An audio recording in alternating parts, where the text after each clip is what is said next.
बहुत पुराने समय की बात है। एक गांव में एक भले आदमी गंगाराम का देहांत हो गया था।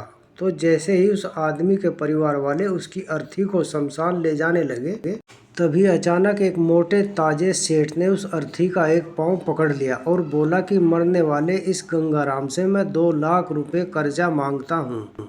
इसलिए पहले मुझे मेरे पैसे दे दो, तभी मैं इसकी अर्थी को शमशान ले जाने दूंगा। अब तमाम लोग तमाशा देख रहे थे। तभी उनके 3 बेटों ने कहा कि हम तुम्हारा कर्जा नहीं देंगे। पिताजी का कर्जा पिताजी जाने, और वैसे भी अब वो तो इस दुनिया में ही नहीं है। अगर तुम्हें इनकी अर्थी ले जानी है तो ले जाओ। ये सुनकर पूरा गांव गंगाराम के तीनों बेटों पर थू थू कर रहा था। अब गंगाराम के तीनों बेटे उस कर्जे को देने से पीछे हट गए।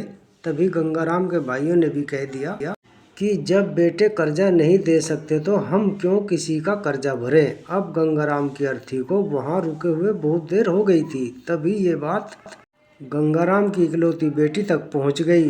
तो वो भागी भागी अपने पिताजी की अर्थी तक पहुंची। तभी उसने देखा कि उसके पिताजी की अर्थी का एक पाँव किसी बड़े सेठ ने पकड़ रखा था। ये देखते ही उसने आंखों में आंसू लिए अपना सारा जेवर और जितने भी पैसे उसके पास थे वो उसे दे दिए, और फिर उस सेठ के आगे हाथ जोड़ते हुए ये कहा कि सेठ, अगर ये सब जेवर बेचकर भी आपका कर्जा पूरा ना हो पाए तो मैं खुद आपका सारा कर्जा चुकाऊंगा, मगर इस समय मेरे पिताजी की अंतिम यात्रा को मत रोको। तभी उस सेठ ने गंगाराम की अर्थी का पाँव किसी और को पकड़ाकर उसकी बेटी के पास आकर बोला कि मुझे माफ़ कर दो बेटी, दरअसल बात यह है कि मुझे गंगाराम से 2 लाख लेने नहीं बल्कि देने हैं।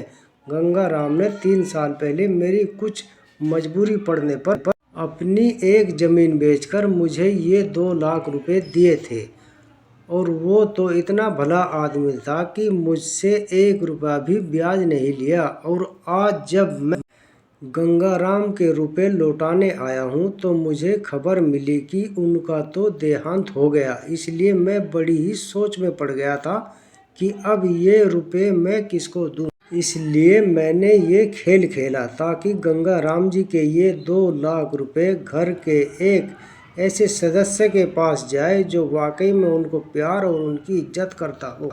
और बेटी, आज तुमने ये भी साबित कर दिया कि अपने माँ बाप को एक बेटे से बहुत ज़्यादा एक बेटी ही प्यार करती है। इसलिए ये 2 लाख रुपए मैं तुम्हें सौंपता हूँ। काश तुम जैसी बेटी हर घर में हो जो अपने पिता की इतनी इज्जत करती है।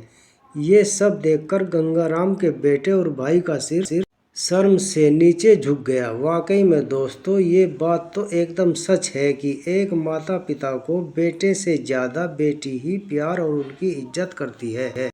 इसलिए दोस्तों, बेटी पढ़ाओ और बेटी बचाओ। धन्यवाद।